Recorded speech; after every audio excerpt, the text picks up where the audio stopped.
Welcome.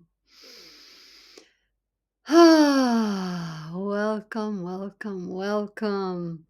Dear one, welcome. Congratulations, even if you clicked on a video like this with the title Becoming No One. So, welcome to this video of day 74, 111 days to line and shine with Mary Jo. Delighted to be here. Becoming nobody, becoming no one, becoming no one.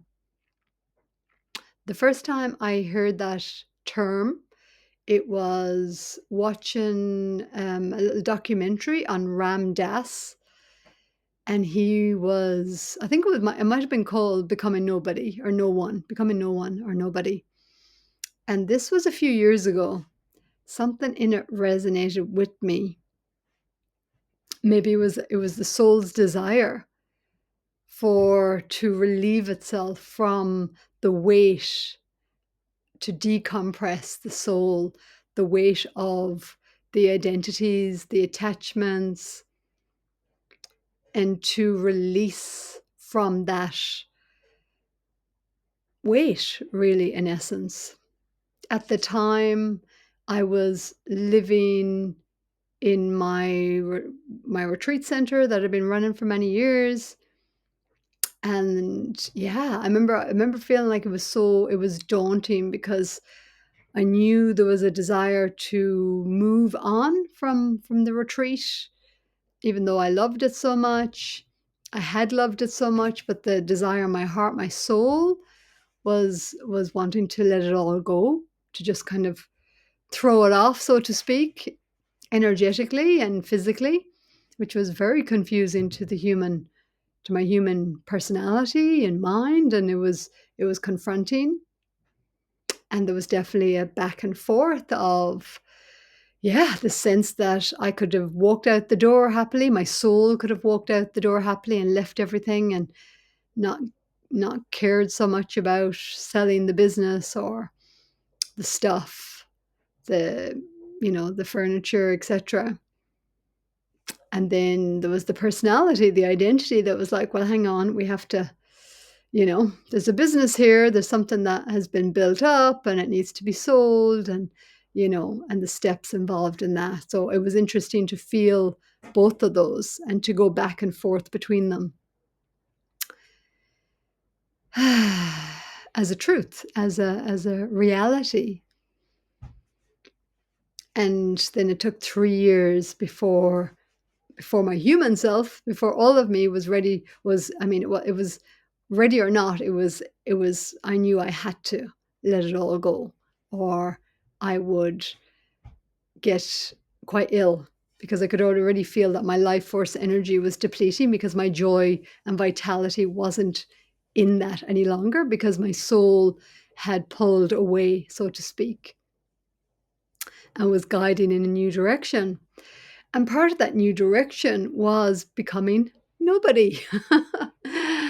And I know there's been times over these last couple of years, so much grief, so many tears of the letting go, the releasing from the location, from the retreat, from the from the township,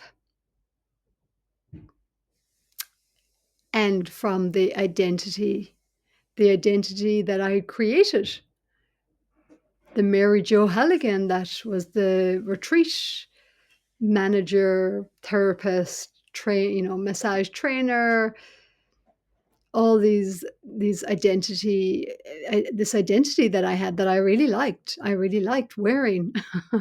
And initially when we took over that property, myself and my partner, it felt like putting on shoes that were too big for us. And it took a lot of trust and a lot of breath and a lot of just showing up every day to fill out those shoes. And then after a few years, and especially in the latter years, it felt like those same shoes, I was still wearing them. I didn't want to take them off, but they had got so tight that they actually were squeezing the life force out of me. So it's a very interest it's an interesting analogy, but it is a good one to explain. So it's like this is what happens when we expand, and yet the ego identity tries to hold on to what was, and that can create its own kind of suffering, and it does, and it did for me. And I noticed that the more I tried to hold on and stay attached and, convince myself of why would I let this go, this beautiful place, and, you know, the parts of me that didn't want to let it go, that didn't feel safe to let it go and didn't know who I was afraid of becoming nobody, of being lost, of not having that sense of, place and purpose and so on and so forth.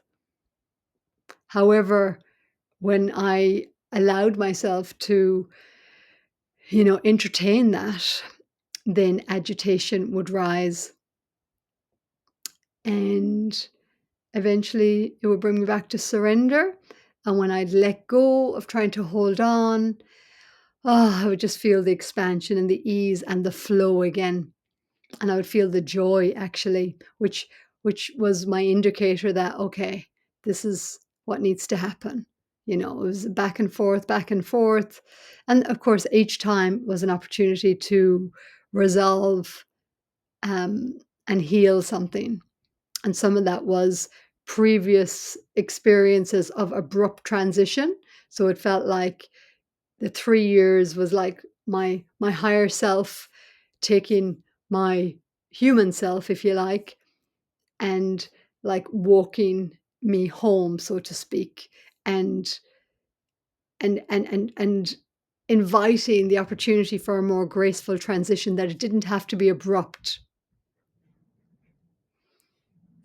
and to see the suffering in resistance, resistance to allowing expansion, allowing change, and embracing the unknown, and seeing how much fear there was about embracing the unknown, what was outside of what I'd become accustomed to and very much attached to. So it's an interesting, at least it was very interesting for me to experience that what we love, and where a lot of love was shared, can also, what was our right answer can also become the very thing that creates suffering when we get attached to it. And it was this experience that really finally helped me understand what the Buddha Siddhartha Gautama, in what I heard many times when I did 10-day silent Vipassana meditation retreats, that was explained in the discourses in those 10 days, is that, it's well known that the Buddha, and I've mentioned it in my own videos, that he simply described that human suffering, or what he came to, what he arrived at through his own inquiry and meditation, and going from riches to ascetic kind of living. So going from having a lot of material wealth to really, um, having very little material possessions, and going from those extremes. And what he realized, that the human suffering wasn't in either of those, really. It was more the attachment. And, well, the way he put it was either craving or being attached to a certain experience, or avoiding a certain experience, resisting. And a lot of that is happening subconsciously, until we become more awakened and more conscious and aware. And then we begin to observe, and what was in the subconscious playing out, what we call normal human behavior, becomes more conscious and aware. And then when it becomes more conscious and aware, we can observe and then start to make adjustments. So what I'm sharing with you was also me having the opportunity to observe, and to see what, the dynamics and the patterns that were coming up. And this dance of human and divine, human and higher, human and higher self, whatever you want to call it, formless and form, energy, frequency, consciousness and energy in through frequency and form. The subtle body and the gross body is another way of explaining it. The unconscious and the conscious, the subconscious, the conscious, until it becomes more aware, more conscious and aware. So just breathing with all of that, acknowledgement, awareness, receiving whatever is here for you to receive, letting go whatever is not here for you to receive, that's just not helpful for you right now. Take what resonates, leave the rest. Becoming nobody, the art of becoming nobody. I can't say I've mastered it. And as much as I feel like my higher self and my soul has definitely invited me into more of graceful transition, I definitely feel I'm more on that track. But wow, did I have to see a lot of patterns that was creating my own suffering, if you like, through resistance, through attachment, through, and it's not good or bad, right or wrong. It just is what it is. It's part of this journey of being human. And through it, I've become certainly a lot more compassionate and, compassionate for this journey that we're all on. So the desire as we awaken into remembering is to remember the wholeness within. And where there's attachment to the external, that needs to be released in order to remember the wholeness within and to source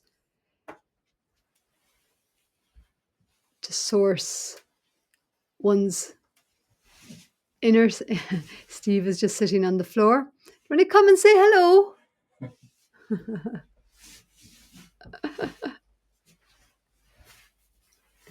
Hello, nobody. Hello. How do you feel about being a nobody? Is that what you're talking about? Yeah, becoming nobody. It's the best thing to be nobody. I know nothing. Lightens the load. What day are you on? It can be a bit confusing though. Confusing for the until surrender comes and then serenity. I'm on day 74. 74? Yeah. Wow. Yeah. Happy days. Happy days. Not for the faint-hearted. And yet there's such a lightness of being. Humbling. Pura vida. Pura vida. Okay, go have your dinner. I'll finish. Continue on there now. Nobody. I will. I'm just nobody here now. Don't mind me. Yes, so this coming inward, this inner journey, becoming nobody in terms of the external world, as in not as in releasing from where we've hung our sense of self. So I've spoken about it in other videos, so I won't go into too much, but in that unraveling, disentangling journey, in the grief process that came after I sold my retreat business, it was the grief of the identity and the grief of, the grief, I'll explain it. It's like, it's like the grief for the parts of self that didn't feel that there wasn't a sense of value, or there was a forgetfulness of innate value, innate worth. And it was pretty confronting to release from where externally I was sourcing my sense of self and worth and approval and validation and acceptance. So to let that, or to be released from that, or to be guided to release from that, Yeah, there's definitely a purge and definitely, a process to it. Um, yeah, it's like an emptying out, a decompression of the soul, decompressing from what was carried energetically to lighten the load, to refine the energy, and to open up the channel really to connect back into that wholeness, to connect back into that sense of source within, to be resourcing from the infinite source within, and to strengthen that inner alignment. Yeah, and to recognize that inner alignment as the true reference rather than the external. And the empowerment part of all of this is that the more this becomes strengthened internally, this connection, this recognition, this resourcefulness, this inner resourcefulness and alignment, then it's like the sense of self isn't hung on the external world. So then it's like we're not at the whim of the external world. So we don't get caught up in whatever is going on externally, because we remember, oh yeah, I just take a breath, I'm aligned, I'm connected to source, and trust that source, trust that being resourced by source, and breath. And then it's like, oh yeah, there I am, in here, navigate from the inner out rather than from the outer in. And that's really self-realization from what we just realize that, beyond concepts, that it truly, yeah, beyond words.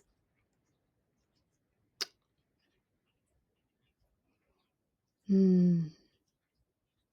It's a journey of inverting. It's like we invert ourselves externally, believe that we are the external world, and our sense of self is all externalized. And then as we awaken, we come back in and we start to reverse engineer and come back in and reconnect and re-remember and reestablish and realign, and then distill all the experiences, the contrast of the forgetting, of the separation, and bring it home into unity again and into compassionate wisdom. And then flow into, yeah, whatever is the next, yeah, follow the joy, simplicity of being. Yeah, becomes less about words and less, yeah, less pressure.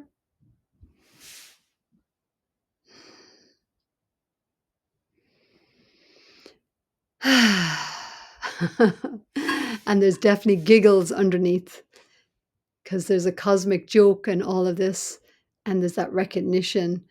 Yeah, just that it's just this game that we play, this game that consciousness plays through energy. And it's fascinating and it's brilliant and it's magnificent. And the more lighter we can be with it all, the more lighthearted, the more we can not take it so seriously. We can navigate and move through the world without getting kind of stuck in it, and just flow like a river of consciousness flowing through experience without making it good or bad or right or wrong, or it means this about me or this or that, or the blame or the shame. Like that's what's the complexity. That's what creates the complexity. So it really is this simplified, refined version that we get to be, that we get to, yeah.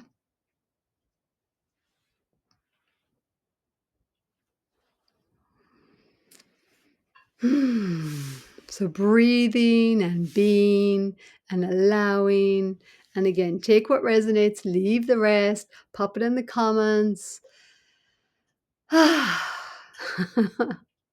From Mary Jo's diary, day 74, 111 days, align and shine. Trust and surrender, trust and allow. Connecting into that deeper rhythm of breath and presence and groundedness. And yeah. And so it is. Namaste. Thank you for coming on this journey. And yeah, I'll be here tomorrow for day 75 and see what is inspired and to unfold and to be in the adventure of this experience with the lightness of heart and a curiosity and an openness and just, yeah, the authenticity of beingness in the moment. Yeah, so it is.